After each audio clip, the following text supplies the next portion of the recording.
Hello friends, कैसे हैं आप सब। सोशल वर्क के आज सिलेबस के बारे में हम डिस्कस करेंगे जो कि HUQP21 है। ध्यान दीजिएगा, सोशल वर्क का एक और सिलेबस है COQP11, उसको हमने अलग वीडियो में डिस्कस किया हुआ है, आई बटन पे दे देंगे, जरूर देखना। ये जो सिलेबस है, ये सोशल वर्क का सिलेबस है HUQP21। ये किस में वैलिड है? DU सोशल वर्क में ये मांगा जाता है। साथ ही साथ जो Tata institute of social science का तुलसीपुर कैंपस है या तुलापुर कैंपस जो है, उसमें आपको ये रूरल डेवलपमेंट MSW में मांगा जाता है। और भी कोर्सेज में है, और भी सेंटर्स पे है, और भी कॉलेजों में है जहां पे ये मांगा जाता है। सो हम देख लेते हैं आज सिलेबस कंप्लीट, आपको समझाएंगे सिलेबस में क्या है और इसकी तैयारी आप कैसे कर सकते हो, इस वीडियो के आखिरी में आपको पता चलेगा। सो पहला जो है सोशल कॉन्सेप्ट है, इसमें family, marriage, neighbourhood, community, organisation, culture, इनके कॉन्सेप्ट पढ़ने। देखो ध्यान से यहां देखोगे, कॉन्सेप्चुअल क्लैरिटी आपको चाहिए। Caste, clan, value, culture, traditions, practices, norms, lifestyle, health, socialisation and needs. जो मैस्लो का हायरार्की ऑफ नीड्स है वो यहाँ आपको पढ़ना पड़ेगा, उसको याद करना पड़ेगा, उसको समझना पड़ेगा, अब्राहम मैस्लो के बारे में। तो आपको ये समझना चाहिए कि ये छोटा सिलेबस नहीं है, एक एक पॉइंट, एक एक यूनिट को हम कवर करते चलेंगे। नेक्स्ट है आपका unit 2, economic concepts. Economy, market, production, distribution. अब देखो, इकोनॉमी में आपके मार्केट तो है ही, प्रोडक्शन और डिस्ट्रीब्यूशन अगर कम हो जाए, सप्लाई और डिमांड गड़बड़ हुई तो आपका सारा खेला इकोनॉमी का खराब हो जाता है। फिर लेबर के कॉन्सेप्ट को समझेंगे, इकोनॉमिक एक्सपेंडिचर, इससे रिलेटेड कुछ ग्राफ होगा, वो हम अपने क्लासेस में देखेंगे। ग्लोबलाइजेशन, प्राइवेटाइजेशन, लिबरलाइजेशन, जो 1991 का रिफॉर्म है, LPG रिफॉर्म जिसे कहते हैं, वो हम यहाँ पढ़ेंगे। इसका क्या प्रभाव पड़ा इंडिया पे, ये भी आपको पता है। आज जो आप इंडिया देख रहे हो उसी का नतीजा है। इंडस्ट्रियलाइजेशन की अगर हम बात करें, इंडस्ट्री हमारा जो है ये कितना इंपॉर्टेंट है, कौन से फेज में, हम आप कमेंट करके बताना है कौन से फेज इंडस्ट्रियल मतलब इंडस्ट्रियलाइजेशन का कौन सा फेज है ये। नेक्स्ट है पॉलिटिकल कॉन्सेप्ट, पॉलिटिक्स, डेमोक्रेसी। देखो पॉलिटिक्स में मैं सीधा कहता हूं, आपको बेसिक कॉन्सेप्ट अगर क्लियर होंगे तो एक पार्ट हो जाएगा, जिसमें पॉलिटिक्स क्या है, डेमोक्रेसी क्या है, डिसेंट्रलाइजेशन क्या है, पंचायत, लेजिस्लेचर, एग्जीक्यूटिव, जुडिशियरी मतलब पार्लियामेंट, जो सुप्रीम कोर्ट है, हाई कोर्ट है, human rights, social justice, freedom, liberty and fundamental rights, ये सब कुछ, राइट एंड ड्यूटी दोनों पढ़ना है आपको। जुड़े हुए आर्टिकल्स को एकदम याद करना पड़ेगा। क्लियरली ये रहना, पॉलिटिक्स या पॉलिटिकल साइंस में जो भी इस कॉन्सेप्ट दिए हैं ना, इसके आर्टिकल्स होंगे तो आर्टिकल याद करना होगा, कॉन्सेप्ट होगा तो कॉन्सेप्ट याद करना होगा। अगला है साइकोलॉजिकल कॉन्सेप्ट। इसको अगर हम देखें तो साइकोलॉजिकल कॉन्सेप्ट ये सबसे ज्यादा टफ लगता है बच्चों को, क्योंकि देखो इसमें इंडिविजुअल का कॉन्सेप्ट है।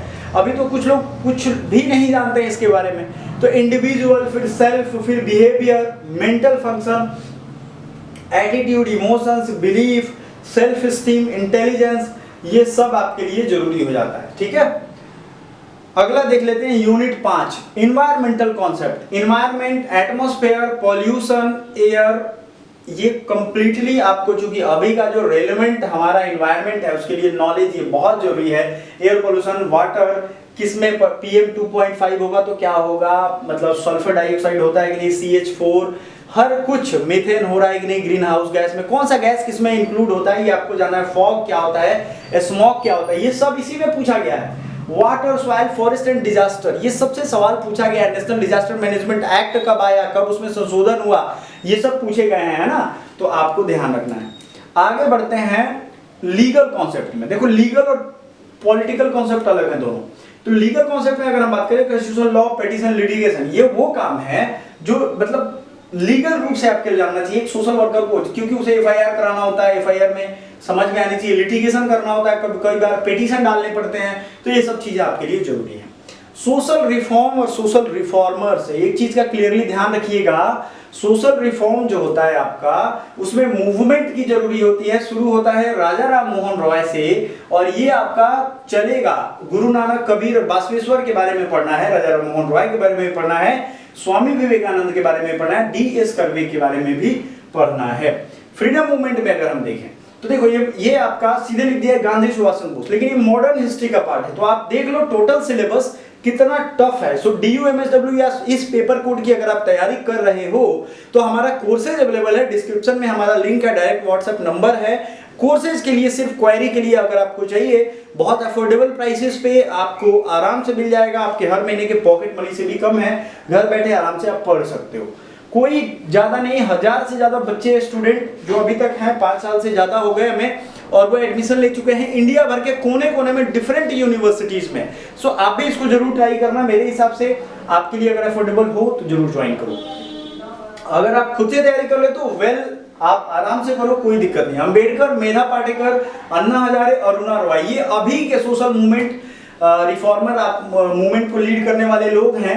अगला देख लेते हैं, एनजीओ एंड कॉर्पोरेट के बारे में भी हमें पढ़ना है। यूनिट 8 की बात करें, social change and social transformation, इसके बड़े बड़े कॉन्सेप्ट्स हैं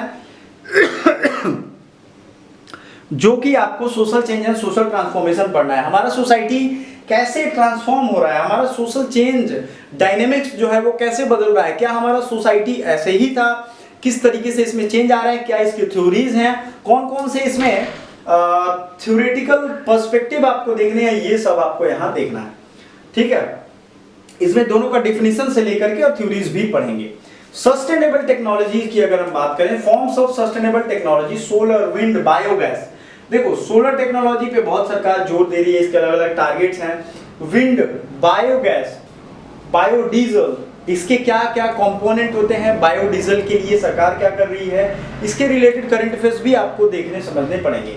पॉल्यूशन कंट्रोल थ्रू टेक्नोलॉजीज, कौन कौन से टेक्नोलॉजी जो हैं, जैसे स्क्रबर होता है, चिमनीज में आपने सुना होगा स्क्रबर्स का यूज होता है, वहां पे चिमनीज के जो धुएं निकलते हैं वहां पे उसको एब्जॉर्ब करने के लिए एब्जॉर्बर लगाते हैं, स्क्रबर होते हैं जो पॉल्यूशन एनवायरनमेंट में कम जाए, इसके लिए वो यूज किया जाता है। तो टोटल ये सिलेबस हमने आपको पूरा का पूरा समझा दिया। यहाँ एक चीज ध्यान दीजिएगा, ये 9 यूनिट्स हैं और 9 यूनिट्स का इक्वल वेटेज है।